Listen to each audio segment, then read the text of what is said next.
L'histoire commence un 26 décembre 1934 à Pia, un petit village en pays kabylie dans le nord du Togo.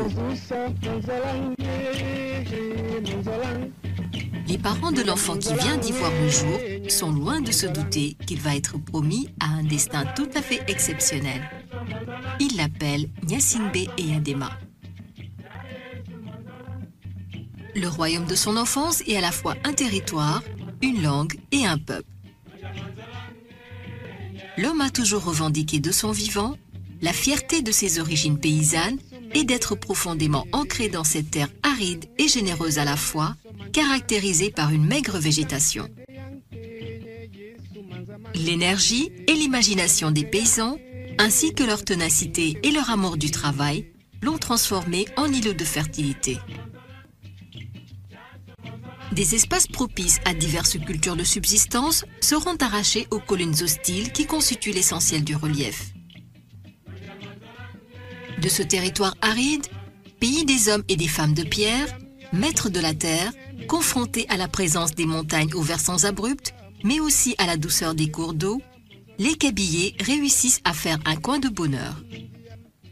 Tout cela a rejailli pour forger le caractère du jeune Eyadema.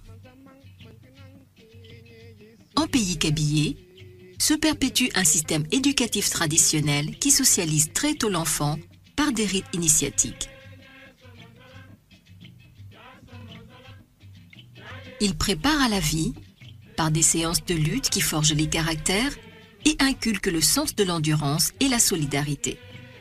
Après avoir fait tout ce qu'un jeune garçon peut faire dans la région, c'est-à-dire la culture, la garde des troupeaux, la lutte, les initiations, tout il a subi ça.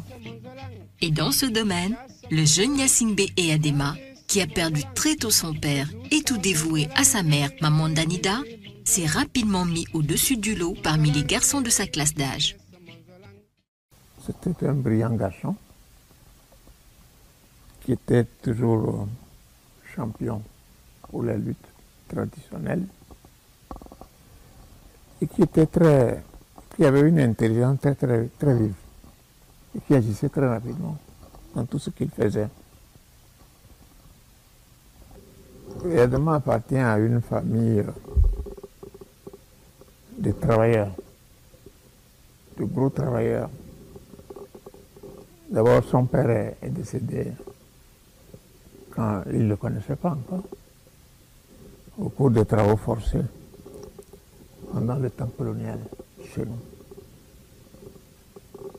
Alors, donc, il est très populaire au village, très connu, parce qu'il a été champion de lutte aussi. Ce qui est une épreuve très endurante, la lutte chez nous. En dépit du bonheur au pays d'enfance, en pays kabylie, le jeune Eyadema montre un désir ardent d'aller à l'école française, un désir qui se heurte à l'amour possessif de sa mère, Maman Danida, qui voyait en cette école française un moyen de lui arracher son fils. Son grand frère aîné, Koromsa, lui a autorisé maintenant, quand il se réveille, il part directement à l'école, qui n'a qu'à s'intéresser à l'école, eux autres vont s'occuper du reste. Il a fini les études et il s'est intégré à l'armée. Les cérémonies rituelles de coutume, il n'a fait que 2 ans au lieu de 3. Parce que la 3e année, il était parti pour l'Europe.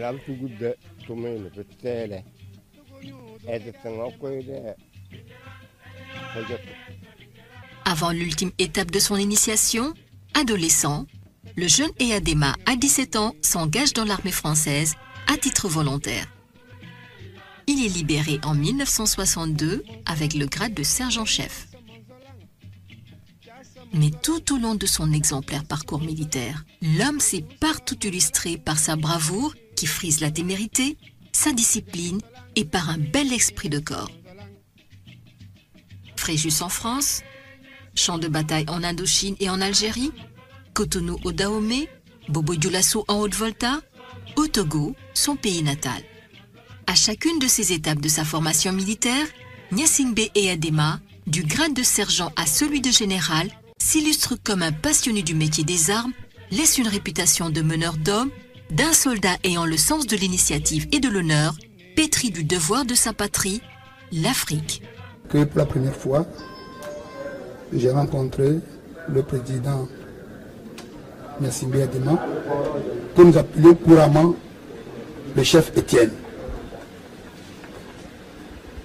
Et à notre premier contact, ça nous a permis de voir l'esprit, le nationalisme de ce jeune militaire qui, pendant tous ses séjours en Indochine, en Algérie, avait un idéal.